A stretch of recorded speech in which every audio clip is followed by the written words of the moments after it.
people will see the flood before taking home in Dubai. That's how much it was flooded. Because now rain started, now it will come every year. And they have See? to.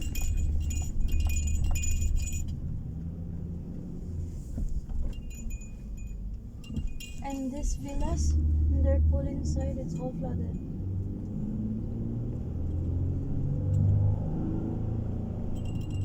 Ang pangit pa naman sa loob nito, pababa, See it go. ang entrance. Pero di ba ang pool nila sa Palubog. taas? Ito yung may landslide data dito yung sinabi ni ate. Ito Yeah. ba yun niya?